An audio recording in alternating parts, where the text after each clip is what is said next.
Bienvenidos a Historia y algo más con Félix Medina, las hazañas y acontecimientos de la historia. Nuestro tema del día de hoy es el auge del fascismo, Italia, Alemania, España. Empecemos. La crisis de la posguerra en Europa trajo situaciones político-sociales a considerar. Por un lado estaba el retroceso del liberalismo, a esto se le sumaba el avance del socialismo y por el otro lado estaba el crecimiento del fascismo, que es la parte que consideraremos en esta oportunidad, específicamente el periodo conservador de los años 20. Este periodo estuvo relacionado con un sinnúmero de factores, la crisis de la posguerra y la recuperación económica de Europa, pero muy particularmente se trató de evitar a toda costa que el ejemplo ruso se repitiera en algunos de los países de Europa, lo que dio paso a la búsqueda de regímenes totalitarios, abriendo las puertas así al fascismo, que no es más que el nacionalismo desmedido, demagogia y violencia. Italia, luego de la guerra,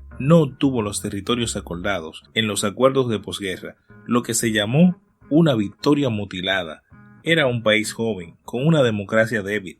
Estaba sumida en la devastación, estancamiento económico, protesta, desempleo. Esto se agudizó con la llegada de los soldados, que se reinsertaban en la sociedad, la inestabilidad social. Los partidos tradicionales no tenían respuesta ni poder de decisión. Campesinos y obreros se lanzaban a la búsqueda de ocupar los espacios que necesitaban. La salida ante esta decisión fue Benito Mussolini. En 1919 fue la opción de las clases dominantes.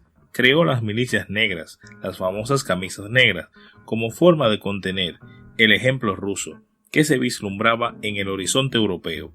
La toma del poder fue por la vía de la violencia. La marcha sobre Roma entre 1925 y 1929. El fascismo italiano vivió dos fases, una que fue la de resistencia a la dictadura fascistas y la otra la consolidación del fascismo. En 1929 concretaron un concordato con la Iglesia, los acuerdos de Albania, la recuperación económica, vino de la mano de la ayuda de Estados Unidos e Inglaterra, y con la recuperación vino la anulación de la resistencia. En el aspecto militar, hay un auge en 1935, se inicia la invasión a Etiopía, la declaración del Imperio Italiano, se da ayuda a España y a la línea franquista. Varias conquistas políticas y militares se dan durante este periodo, pero sin embargo, todo esto trajo un agotamiento del régimen, porque las guerras en varios frentes fueron desgastando la fortaleza de este régimen militar. Adentrándose a los finales de los 30, se le complica la situación por la fuerte dependencia de Mussolini de Alemania. Hablemos ahora del nacionalismo alemán. El nacionalismo alemán estuvo centrado desde sus inicios en la búsqueda de una revancha por el honor de Alemania y en la lucha contra todo lo que no representara o ayudara a lograr este cometido. Esta situación se llevó a un punto que se consideraba que los alemanes tenían la necesidad de expandirse porque necesitaban un espacio vital. Alemania debía crecer, debía dominar el mundo. Teorías como el pangenismo, el expansionismo, el espacio vital eran las bases del nacionalismo alemán. El primer partido obrero aparece en Alemania, el Partido Obrero Nacional Socialista, instrumento por el cual los obreros canalizarían sus reclamaciones. Hitler haría la división del capital en dos, catalogando el capitalismo judío como improductivo y que solo el capitalismo alemán era el productivo. A esto se sumaba la cuestión del factor étnico y la superioridad de la raza. Fueron los puntos fuertes del nacionalismo alemán. Se culpó a los judíos de todos los males que existían en Alemania como organismos de represión y al igual que en Italia, Hitler tenía sus camisas negras, en este caso las camisas pardas, los SA, con lo cual el fascismo alemán radica su influencia hacia 1923-1929. En 1923, el nacionalismo alemán consideraba que tenía el control de la situación y da el golpe de Múnich, pero este golpe fracasa. Alemania recibirá ayuda de Estados Unidos en las crisis de posguerra. La situación económica mejora, se le otorgan créditos blandos para la reparación y los pagos de las sanciones de la guerra a otros países, pero todo esto le permitió un mayor avance durante los años de posguerra. Para 1932, el partido se había fortalecido con la ayuda de los sectores de la economía. En 1933, Hitler es nombrado canciller y entre enero y marzo de ese año elimina la estructura democrática parlamentaria y se estableció la dictadura fascista. Para 1934, Hitler se convierte en el presidente y nace el Tercer Reich.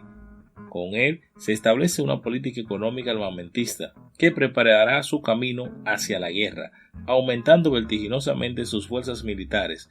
Para 1938, Alemania era la fuerza indiscutible en Europa.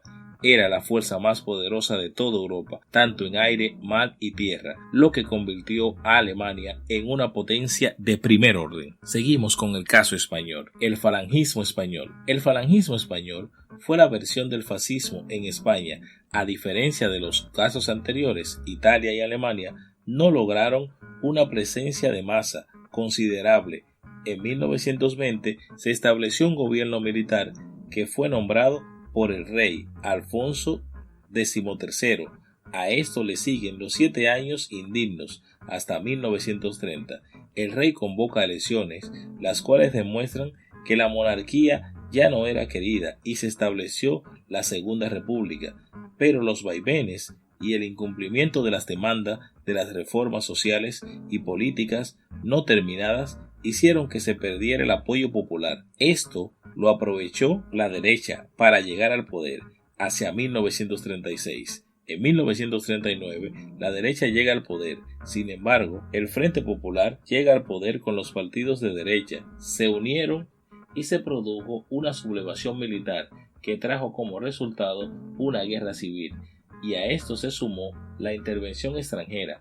Entre 1936 y 1939, Italia y Alemania para reactivar la lucha. 200.000 hombres, navales y aviones. Portugal le facilitó 20.000 hombres. 100.000 hombres de África del Norte se unieron a esta guerra. Inglaterra y Estados Unidos se mantuvieron neutrales frente al conflicto. Rusia también ofreció ayuda a España. Para abril de 1939, Franco había ganado la guerra, resultando así el dueño absoluto de los destinos de España. Esta era la situación de España durante lo que fue el periodo del fascismo, con Franco a la cabeza y un régimen de hierro. Y hasta aquí nuestro episodio del día de hoy. Espero hayas podido aprender algo en este viaje. No olvides suscribirte para que estés al tanto de los nuevos episodios. Comparte, déjanos tus comentarios. Recuerda que la historia depende siempre de 3 cosas: de quién la escriba, de quién la cuente y cómo te la cuenten. Acompáñame cada semana a ver estas 3 cosas combinadas. Recuerda que esto es Historia y algo más con Félix Medina. Te esperamos.